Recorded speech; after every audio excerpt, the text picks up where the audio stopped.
swing here. Oh, hammer that. Give me some of this over the triple block. Yes. That guy's going to swing no matter where he is. Ace. It's over. Welcome to Over the Top, your all-access view inside BYU men's volleyball. I am Jarom Jordan alongside a man who, like Tony Stark, owned property in Malibu, Steve Vail. Yeah, I actually did. My ancestors did, and I think the Pacific Railroad stole it, but that's a story for another time. Oh, that is a story for another day. Wow. Right? Okay. Next match against USC, we'll talk about it. Here's the show lineup. We'll recap the comeback win at number 4 Pepperdine last night in a top 5 showdown. Big win for the Cougs. Steve's Wow Moments of the Week, 80s or 90s movie or TV show of the week. And we'll chat with middle blocker Branden Oberender about the most unique mission call I've ever heard of, and chat with Shawn Olmstead. Let's get to it. BYU's 15-set win streak came to a crumbling halt in set 1 last night at number 4 Pepperdine, 25-20. But BYU won the next 3 sets and won the match. 17, 21, and 17 were the points for Pepperdine. A convincing win for BYU, and great win considering that Pepperdine is a contender for the league. And in Provo, in the 2 matches BYU won, 6 of the 7 sets were decided by 2. That was a nice win yesterday for BYU, Steve. Yeah, absolutely. And that's the thing. Pepperdine gave BYU all they could handle when they were here in town. And it was kind of crazy after losing the first. I wonder if, like, the panic button, for BYU after losing that first set. But it's weird. The next 3, they win pretty convincingly. So I'm really curious on how that happened. It happened because of service. BYU had 10 aces, most notably 3 from Davide Gardini, who had 18 kills at 556. Gabi Garcia-Fernandez, 15 kills, 4 aces. He's 20 away from Taylor Sander now, by the way, for the all-time record. And BYU has mentioned it before, but they love serving at sea level. They're just better than in Provo. Well, that's just it. When you're up here at altitude and you can bomb away as hard as you can and get that ball in, you go down to sea level and you can hit that ball literally as hard as you can, and it's going to go in if you got any kind of topspin on it. So, yeah, heck yeah, it's way better down there. Okay, BYU now 11-2 on a 6-match win streak, about 90 minutes or so from now, round 2 with Pepperdine, big match. Things are going well. Cougars up 2 games on UCLA in the conference standings. It's not traditional like games back kind of thing. It's just total wins by seeding. So 11 for BYU, 9 for UCLA, 8 for Pepperdine. BYU in a comfortable spot, expected to win the league, and right now up 2 games. Yeah, I think unless something tragic happens, BYU should walk away with the conference win and get into the tournament. So that should be the case, but, volleyball's volleyball, and things get crazy sometimes. Okay, scores from around the league. A shocker last night. Beaten Stanford, meaning they hadn't won yet, 0-7, took down number 7 Grand Canyon for its first win of the year. Congrats to the Cardinal. That is a big win, and Grand Canyon now 3-5 in the league. Yeah, I'm kind of shocked that they're 3-5. They were really good when they played here at BYU. I knew we were going to see a fun match, but I had no idea how good they really were. And great job, Capono Brown, with leading the match with kills, and yeah, he went off. Wednesday, the Lopes swept USC. Prior to that, on the road, 8 aces from Camden Gianni, by the way. Wow. Concordia Irvine currently in the middle of a 13-day break, kind of spring break time on campus. UCLA off for 10 days as well, not playing this week. USC on a 9-day break till next Friday as well. So the MPSF slate is essentially BYU and Pepperdine coming up in 90 minutes, as we mentioned, in round 2 between Grand Canyon and Stanford. So things looking good for the Cougars. As you look at the schedule, Steve, and you go down what's coming up, Concordia Irvine next week, USC at home for a pair the next week, UCLA on the road the next week, and the MPSF tournament seeding will come down to those matches against the Bruins, likely 1v2 for the regular season championship April 9th and 10th. Yeah, I think BYU has shown that they're probably the best team in the league. These matches, they just need to not look past them. They just got to focus on the day-to-day and blow right through it and get to that conference. And when you look at BYU and Pepperdine coming up again at 2 Mountain Time, 1 Pacific in Malibu, hard to beat a team 3 times. BYU's done that. Hard to beat a team 4 times. Ask the 2014 team with Stanford and beating them all 3 times, 2 in the regular season, 1 in the MPSF championship game, and then lost in the Final Four. So this will be a challenge today to try and take a 4th match from Pepperdine. Yeah, and Pepperdine's going to come with a lot of different changes and looks and things to try to overcome what happened last night. I think they were kind of shocked by how that went, especially winning the first set. Okay, much more coming up. A fascinating conversation with junior middle blocker Branden Oberender. Later, we'll chat with Shawn Olmstead ahead of another top 5 matchup with Pepperdine as Over the Top continues on BYU Radio.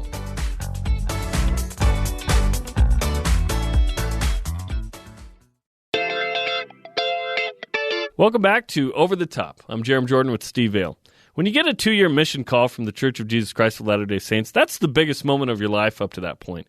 You don't decide where you go or what language you might speak. It's a thrilling moment to open that letter. And in the case of Branden Oberender, BYU junior middle blocker, that's quite possibly the most unique one we've heard of. That is among the topics in this week's Cougar Conversation with the junior middle blocker. All right, Branden, let's start off with your name. How often does it get misspelled? Very often. So even my dad misspelled it when I was young, but he was the one who insisted that Branden would be spelled with an EN instead of an ON.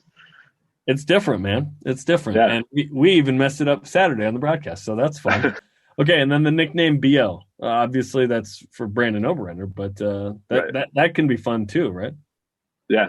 So, yeah, freshman year we had, Brendan Sanders is on the team, and we can have a Brendan and a Branden. So a lot of guys have initials on the team that you just go by Devin Young, DY. So I just unfortunately had BO as my initials, and it's quick and easy, and then it just stuck. Yeah, that's awesome, man. What are you studying? So right now I'm in the Master's Information Systems program. Getting a master's right now? Yeah, so it's an integrated program, so I'll graduate next year with my master's and bachelor's at the same time. Oh, that's awesome. So What would you like to do with that? So I have an internship coming up this summer with the church doing cybersecurity. So that's something that I think is pretty cool to kind of so I'll be monitoring like any incoming threats to like the Family Search site.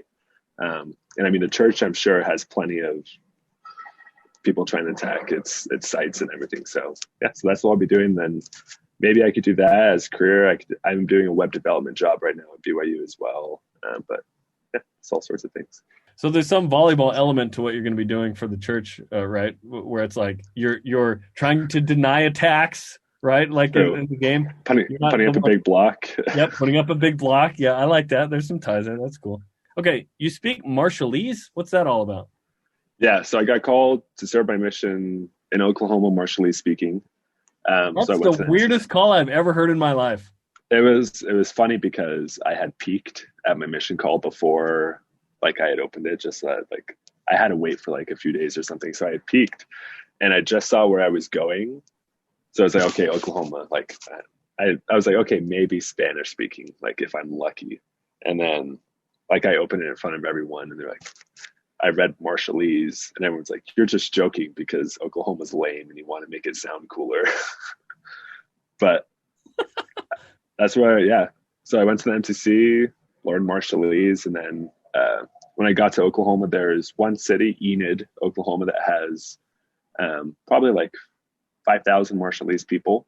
So there was a branch in the state. So that's where I spent most of my time. Last year, you hit 618, dude. It wasn't like you played in like 4 matches, too. Like you played in, 29 sets and 55 swings, and you had a great match at Hawaii, of course. So what was it like to come in and be so effective last year and now try and keep that up? Yeah, I think for me especially, when I get on the court, I don't think I don't know. When I get on the court, I just think like if the ball gets set to me, like I don't get it set very often. Like I have to put it away so that Will can keep setting me and that he trusts me. So, and it's important as a middle when middles get set, it's important to establish the middle early so that the BIC opens up Gabby gets one up sometimes, which is a miracle. And then maybe the middle's late to the outside. So I get in, I just try to do my job and not get blocked and just get the ball over and get some kills. Friday night, you were 5 for 5. That was fun. Yeah, that was good. Okay, tell me about, like 2 weeks ago. So it was Thursday, actually, the day before or the day of Concordia. So I woke up Thursday and, had a sore throat and I was like, I should probably get some cough drops. So I texted Blaine, our trainer, and I was like, hey, Blaine, can I grab some cough drops? He's like, sure. So he brought over some. He was like, we'll just test you just in case. of COVID. So we did a rapid test and it was negative. And he checked my tonsils and they were like a little swollen. So he left, and then like 15 minutes later, he's like, "Yeah, we're just gonna send you home. Bye." So they left for serve and pass at like, I don't know, 11 or 10, and Shawn just called me an Uber, and I just went to the airport and then was watching the Concordia and USC games on my couch. And you happen to be the only guy that's not bunked up with anybody else, right? Which is just crazy. You're the 15th guy that doesn't have a roommate. It's fun for me. I mean, I like walking in and having a whole hotel room to myself. Yeah, that's better, right? That's better. So, yeah, you end up getting tested when you come home and you're negative. So that was good. It was just like a traditional sore throat. But everyone's so sensitive, right? You just want to make sure. Right. And you took extreme precaution with you. Boom, you have a symptom, you're gone. Definitely. We were playing USC that week. They're a Pac-12 team. And, like, it's just the best case, just stay safe. And, I mean, yeah, it ended up working out. We didn't cancel any games, and I wasn't sick. So it ended up being fine. There you go. In the huddle, are there ever moments where you're like super loose and chill and funny, like as a team or an individual that is, or are you always serious on the court? No. For example, there was I was just watching the game from Saturday back. From Saturday, I was watching it yesterday, and there was one ball where their opposite hit, and I completely touched it, and they didn't call anything. And you guys were talking about it, like, I wonder if Costi Challenge is here, and he didn't. So I go back to the huddle, and you could see me like laughing. It's like, I touched it. Like, I don't know why they didn't call it. It was obvious to me, and we all heard it, so we were all just laughing about it. But there's times when like something funny will happen, and like you can't help but just to laugh. But you feel more comfortable laughing if you're ahead rather than if you're losing, because if something funny happens and you're losing, it's just embarrassing. We have a good time out there, but when we need to get serious, we're serious and things get done. Are you in on the chain culture, the chain gang? So I wanted to. So in practice, I mean, we have our north side starters, and then we have what we call the south side, those who beat up on the starters every chance that we could get in practice. And I'm Davide, Will, Gabby, Taylon even has a chain. No, but I wanted to get a chain for all of the south side members so that we could just show up to practice one day. Last year we had white headbands that we all showed up in, and then we absolutely destroyed the starters one day. So I wanted to get like $2 chains, but it just didn't happen this year. Hey, there's still time. I know. Time. Yeah. Well, awesome, Branden. This is really fun to get to know you better. Good luck this week at Pepperdine. A couple of big matches. Will go a long way in determining conference seeding. Although BYU will host, but still, if you want to win a regular season title, you gotta take care of business there. And those are some really tight matches in Provo. Yeah, Pepperdine's a great team. They've got a lot of smart beach swings and beach players, and there'll be some great matches in Pep. Okay, well, have fun. Good luck, and hopefully you don't have to come home this time. Yep, for sure. Thanks, Jarom. Okay, crazy, right? Marshallese speaking in Oklahoma City, the fact that he hit 618 last year, his internship with the church, cybersecurity. This is an interesting cat. Absolutely, yeah. And an amazing middle as well. Like definitely at least the third option for BYU, especially how he played against Hawaii that first night last year. 10 kills, guy just amazing. Awesome player. And if you put Branden, Oberender, and Gavin Julian as the starters, I think BYU would still be pretty good. Like, I think really BYU's good. 4 deep there.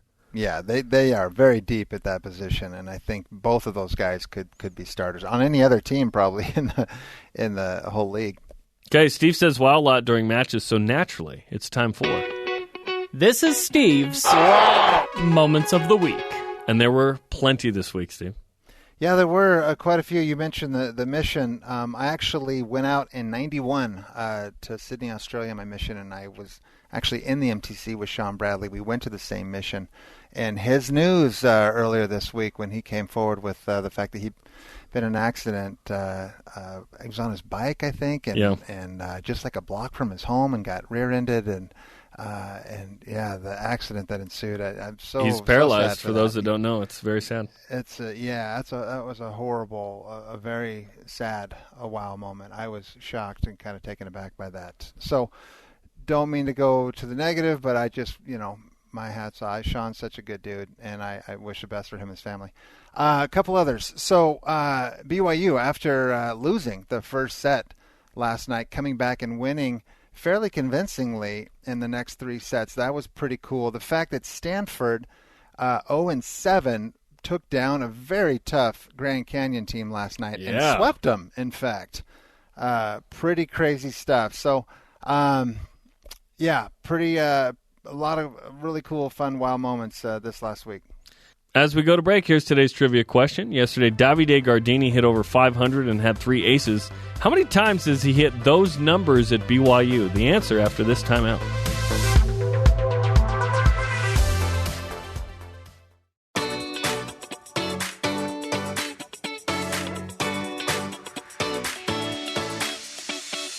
Today's trivia question. Yesterday, Davide Gardini hit over 500 and had 3 aces. How many times he hit those numbers at BYU? The answer, once. His freshman year at St. Francis. In his 4th match as a Cougar, he had 4 aces to go with hitting 530. Same 2 teams today.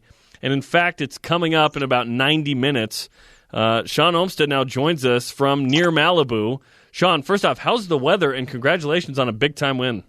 Thank you. No, the weather's a little overcast today, but yesterday was beautiful. Just a beautiful day.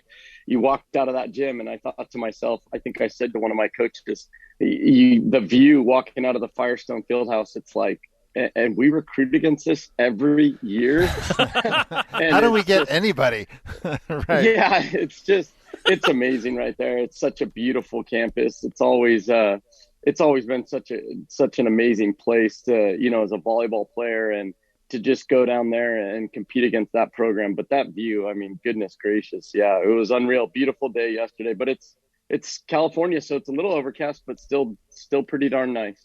And the view from winning in 4 must be nice as well. You actually dropped the first set, so the 15-set win streak goes out, whatever. You win the next 3 convincingly by 8, 4, and 8. What changed after that? We just got a little bit more comfortable, and we talked to the guys as that first set, as we kind of felt their momentum, and they were doing a good job getting us really out of system. And I just felt like it was a few little minor things on our end, and so we talked with the guys about just kind of weathering that storm at the moment. And the guys did a really good job. We did ask them to pick things up from the service line, which they of course did with a really, really great serving performance kind of all around from everybody. And so we just we felt comfortable that it was going to come, because again, I just felt like they were kind of some checkout moments on our side that you're never pleased with as a coach. You don't ever want to see those happen, but they happen and sort of happened there, and that's where that first set went. Davide Gardini, what a performance from him. Hits over 500, 18 kills, had the 3 aces. Gabi did his thing, had 15 kills, had 4 aces. The 2 big guns showed up. And then, Shawn, it was great to have Felipe Gibrito Fejeda back, 8 for 9 with no errors. Yeah, I mean, that was really, really big for us, because I felt we've been missing a real good offensive presence in the middle, and it's been apparent that teams have been able to pick up on that and key in on that. We just haven't had much production, offensively out of our middles. And that's something I think we've discussed a handful of times. So resting Felipe over the last couple of weeks, we pulled him out in those weekends before last weekend where we actually rested him. And really, he was limited in practice. I just felt like we're in a little better place with him physically and health-wise. So we asked Will to get him going. We'd seen that he was getting back to his physicality in practice. He wanted to get going. And so that really allowed us to kind of open things up, especially for Davide, gave us some better opportunities. And then anytime you can get production out of the middle at a high percentage, which you've got to be able to do consistently. So I still think, we need more and more from Mickey. He knows that, but I thought Will made really good decisions considering the matchups they gave us. You said that the serving was pretty awesome. Second set moving forward, but why in the world did they set the middle so many times? They had 16 kills from Austin Wilmot, set him 25 times. So some were they just forcing it to him, or how come they went to him so much, do you think? Well, you've seen him. I mean, the guy's he's awesome. I'm not saying he's not awesome. No, and he was killing the ball. So that's a great coaching decision, because when you can get the middle going again, it really causes it opens up the pins for sure. And opens up the pins. But he's killing every ball, and that's something we're focusing on. It's really, really. We just let him go a little too much, and he was getting kills all over the place. And yeah, at the end of the match, 25 attempts. I mean, that was ridiculous. He had the most attempts on a team. I don't know if I've ever seen that in a different match. I really don't think I have. When you consider the opposites and the outsides, you've got your middle leading the attempt. So that's rare for sure. If you remember, I don't know if you guys recall, but we recall on the second night in Provo against these guys, that's exactly what they did. So obviously that's something that we've got to tidy up, and we've got to be better helping on the quick and being able to get to the outsides, because they went to the quick pretty fast and hard that second night in Provo, and they did it again with Wilmot, and he was killing the ball. So they kept feeding them. They were forcing it in, but not at this crazy location. So they just got him going in his contact point. He was feeling it pretty good through most of the afternoon. We're talking with Shawn Olmstead as BYU prepares for Pepperdine round 2 today, coming up in about 90 minutes. Shawn, 6-match win streak. Congratulations on that. The longest win streak in the league right now is BYU at that. Then it's Stanford, and then everyone else is lost, sitting on a loss, which Stanford takes down Grand Canyon. That's crazy, and gets their first win. Congrats to the Cardinal. And now BYU's up 2 games on UCLA, 3 games on Pepperdine in the league. Another top 5 matchup, big one coming up.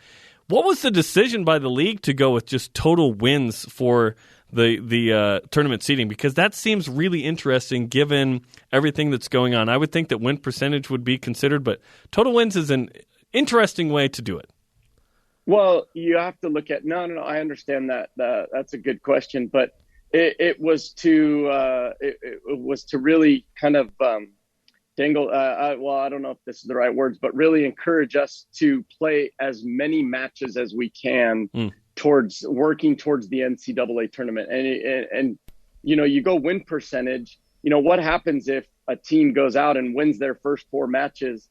And then all these different scenarios with COVID, and now that team's, I know realistically this probably wouldn't have happened, but now that team's 4-0 and they're going to go be the number 1 seed in the MPSF tournament. Does that make sense? Yeah. I mean, yeah, you're right. That's weird. We've seen crazier things this year, and so that was brought up in the discussion. What happens if that happens? A team gets locked down 2 weeks, and maybe they get out of quarantine, and it wasn't any positives, but it was just the exposure, and then what happens if the school gets locked down or another athlete? I mean, that really, in today's with what we're dealing with, that could have happened, and so now you, like I said, you've got that team. So it was really to just really encourage teams to get playing and also play as a conference to agree to, hey, let's play as much as we can. Let's show everybody else that we're willing to get playing as quick as we can. We're willing to play as many matches as we can during this time.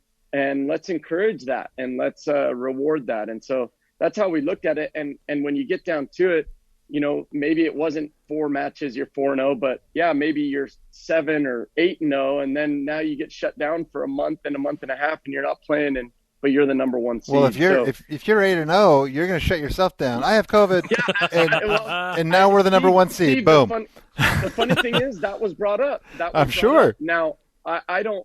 Come on, I really don't. I can't imagine a coach would ever do that, but man, no. I've seen Stranger Things, Yeah, but the temptation would be there, that's for sure. Stranger Things, big fan. Man. Yeah, so that's what went into it all, and I like it. I encourage teams to play, to get experience, and also to build resumes to be able to go into the NCAA tournament. Right. Yeah, that makes sense. Absolutely. Okay, let's wrap with this. Round 2 with Pepperdine, top 5 matchup, number 2 BYU, number 4 Pepperdine. You won yesterday, but that doesn't mean anything for today, right? You got to get after it and get another win. That would be a big win if you can do it. What adjustments do you need to make, if any?